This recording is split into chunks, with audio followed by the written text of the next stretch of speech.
Greetings and blessings, blessings and greetings, blessed souls. This is Donzos Yegubman. We're live from Keser Kran Height at Yud Daled Adar, the 14th of Adar. We are celebrating and rejoicing on this blessed day of Purim, 5,770 years. If you want to learn about Purim, blessed souls, I humbly suggest to you to go to the book of Esther, which is in the Tanakh of Israel, which will tell the story of the foiling of the evil plans of the descendant of Amalek, Haman Hagagi, who, because of his burning, unwarranted hatred of Mordechai Hatzadik Yehudi, Mordechai the righteous Jew, and Esther Malka, Queen Esther, planned to spoil and to destroy the Yehudim, the Jews of those times, in the 127 provinces of Melech Achashverosh, the king of Persia, who I guess that was the America of that times, or the Roman Empire of that times, or the Egypt of those times. However, his calculations were only according to the human intellect. What he did not expect and what he was defeated by was the absolute Mesirat Nefesh, the absolute self-sacrifice that the Yehudim had by being Megalad, revealing the Yechidah Nefesh, the quintessential essence of a Yehudi, which cannot and will not ever be separated by the Most High. So one might ask, how were they led into the circumstances of diabolical plans?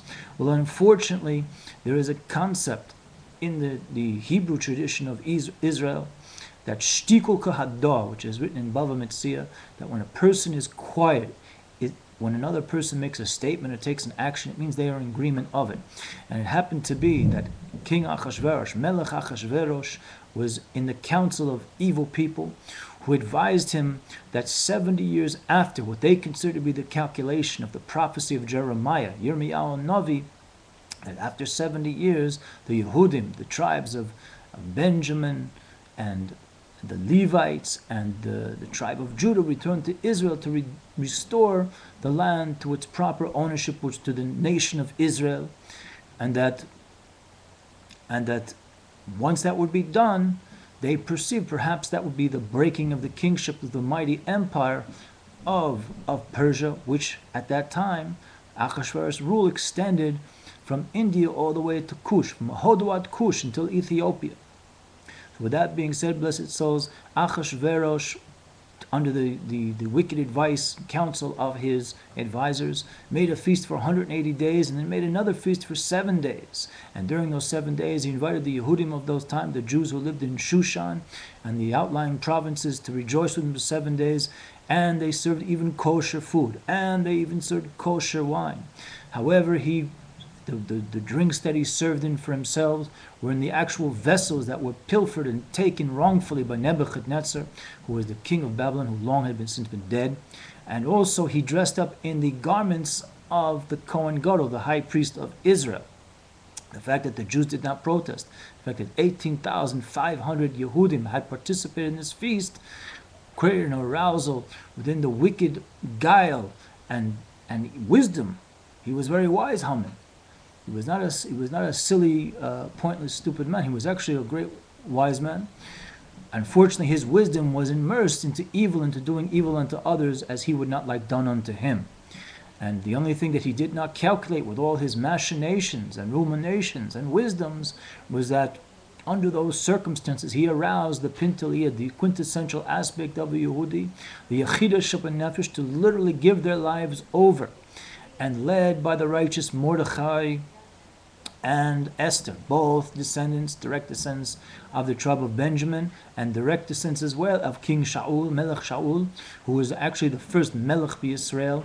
They encouraged the Yehudim to engage in self-sacrifice for the sake of the Creator, for the sake of His Torah, for the sake of His nation, and also for the sake of the bounty of the whole world, to completely devote themselves to the learning of Torah and the keeping of commandments. And if you go and you see, if you read the story, the book of Esther, Sefer Esther, Ageret Esther, the letter of Esther, you see that Haman and also his 10 sons were defeated.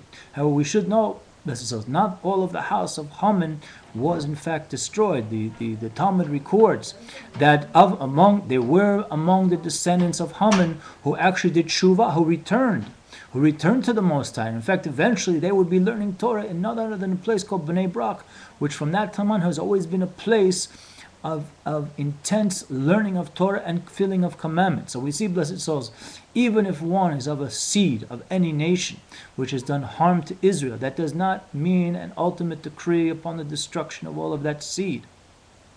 In fact, members of that seed of that nation can return. And that is the message of Purim. Purim is Lashon Pur, Lashon Gora, lottery, that all of us have a destiny to fulfill, blessed souls. We can do it in a positive way or be lazy and jealous and wicked and want to create senseless competition against others, which ultimately turns others to conduct senseless competition against us, to outbetter us and we outbetter them, and it leads to the current chaos that we have in this world. And since, blessed souls, let's take for instance the blessings that have come to the country of America right now, which might seem under the cloud of all this horrible weather the last couple of weeks, with all this intense snow. Unfortunately, people have lost their lives, and there's been a loss of vital services like electricity and perhaps water, fresh water. But the silver lining is that it should lead to a greater bounty of produce upon the land, because anyone who knows anything about farming, as I talked with farmers who I used to live with 16 years ago, what happens is when snow covers the ground, it actually blankets the earth and ensures the produce will be better, because the seeding of the land in the time of spring, which we're about to enter into the blessed time of spring, will lead to a more fruitful and bountiful produce. So this is Don Zossi Gubin signing off right now. Blessed souls, give me some food to thought on this time of Purim, time of rejoicing.